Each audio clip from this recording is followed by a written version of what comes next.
Hello everyone, welcome back to BCom simplified. तो जैसे कि हमने पिछली वीडियो में कवर किया था यूनिट 2 एजुकेशन एंड डेवलपमेंट का, और ये वीडियो कंटिन्यूशन में होगी और आज हम इस लेक्चर में यूनिट 3 समझेंगे, जो कि है अर्ली चाइल्डहुड एजुकेशन। और ये वीडियो बहुत इंपॉर्टेंट है एग्जाम के पॉइंट ऑफ व्यू से भी और रियल लाइफ अंडरस्टैंडिंग के लिए भी। सो बिना टाइम वेस्ट किए लेट्स गेट स्टार्टेड। तो सबसे पहले हम समझ लेते हैं, ओवरव्यू ले लेते हैं कि आज हम इस लेक्चर में कवर क्या क्या करेंगे, और हम कोशिश करेंगे कि इसी लेक्चर में पूरा यूनिट कवर हो जाए।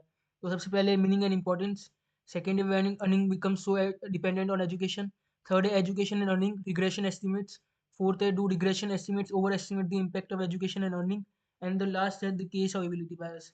इसके बाद हमारी यूनिट पूरी कवर हो जाएगी। तो सबसे पहले समझ लेते हैं कि अर्ली चाइल्डहुड एजुकेशन होता क्या है और ये इंपॉर्टेंट क्यों है।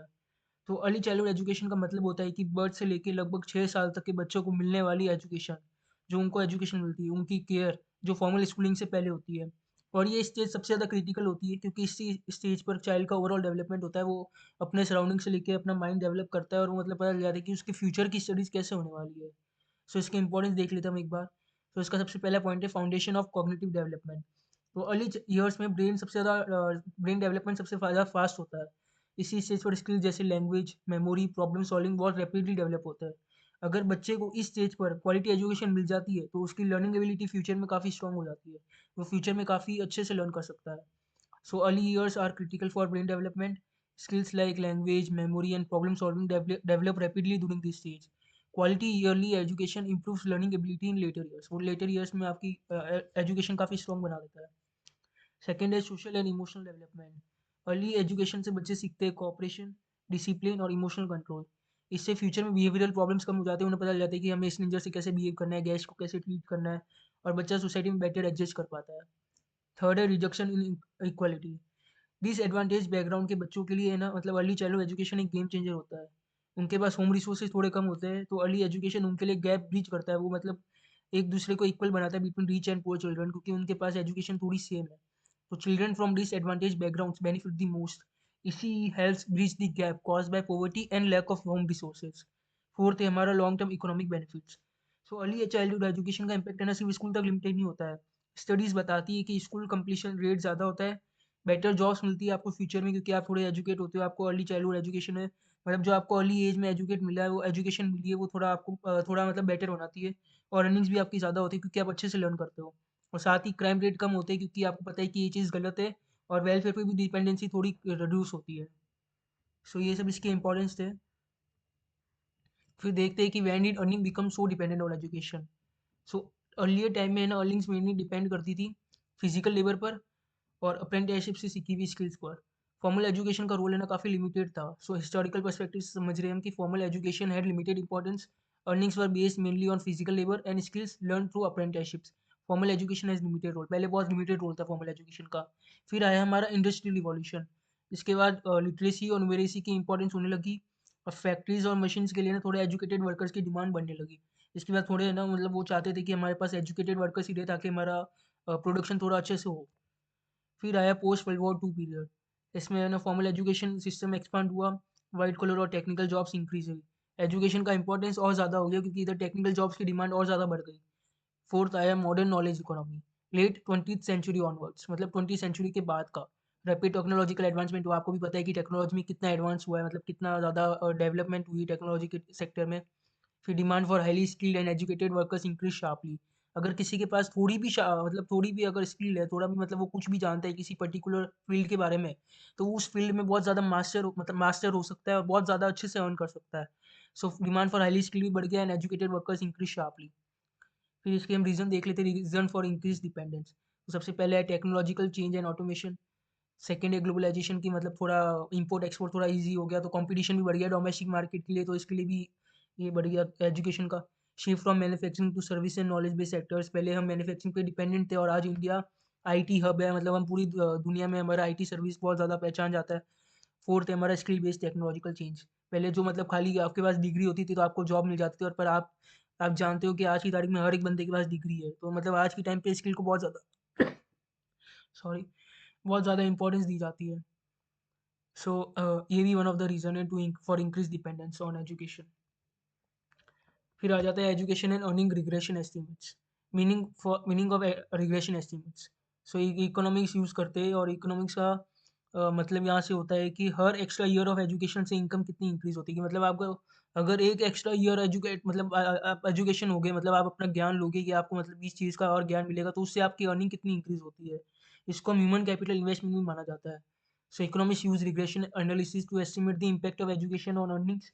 It measures how much income increases with each additional year of education. ये मेज़र करता है कि ईच ईयर ऑफ एजुकेशन से आपकी इनकम कितनी इंक्रीज़ होती है। तो इसकी जनरल फाइंडिंग भी है कि one additional year of education is associated with higher earnings. अगर आप एक साल एजुकेशन और लोगे तो आपकी हायर अर्निंग और ज़्यादा होगी। And education is considered with investment in human capital, या आपके ऊपर ही खुद के अंदर ही इन्वेस्टमेंट है और आप अपनी खुद की वैल्यू इंक्रीज कर रहे हो। हाउएवर दीज एस्टिमेट्स में नॉट ऑलवेज बी एक्यूरेट, ये एक्यूरेट नहीं हो सकते हर टाइम। सो ये भी इसकी एक वो है assumption. Do regression estimates over estimate the impact of education और अर्निंग? तो इसका शॉर्ट आंसर दूँ तो यस। और इसका मेन रीज़न है एबिलिटी बायस। और रीज़न फॉर ओवर एस्टिमेशन आपको मैं बता देता हूँ।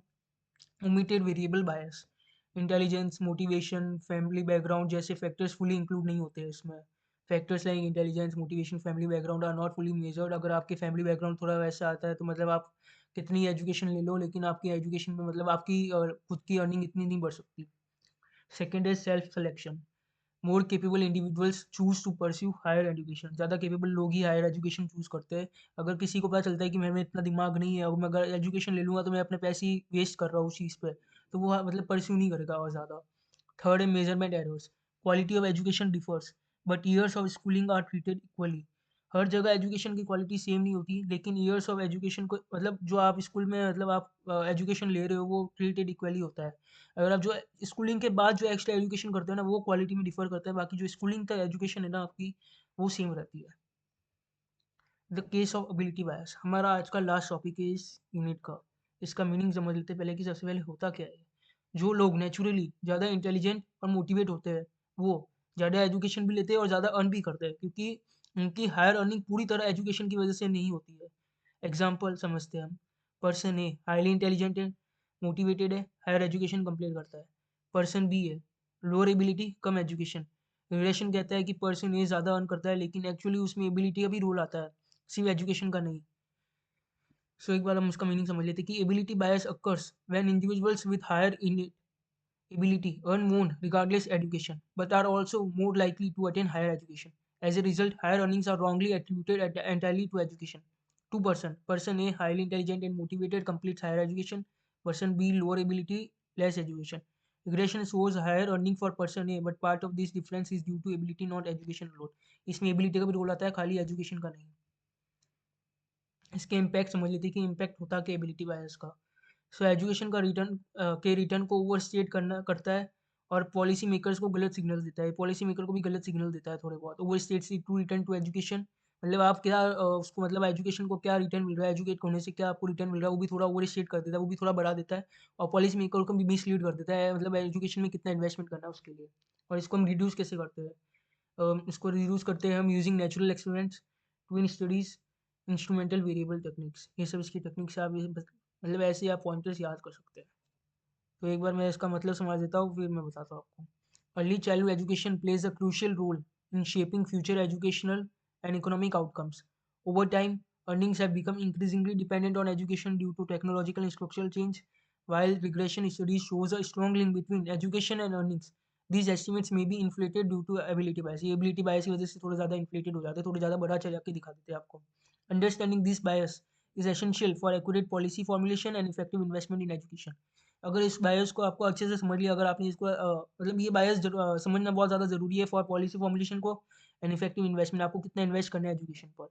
और अगर आपको ये वीडियो बहुत ज़्यादा हेल्पफुल लगा हो तो आप इस वीडियो को लाइक कर सकते हैं, इस वीडियो को शेयर कर सकते हैं अपने कलीग्स से, अपने स्टूडेंट्स के साथ, अपने और क्लासमेट्स के साथ, और सब्सक्राइब कर सकते हैं बीकॉम सिंप्लीफाइड को।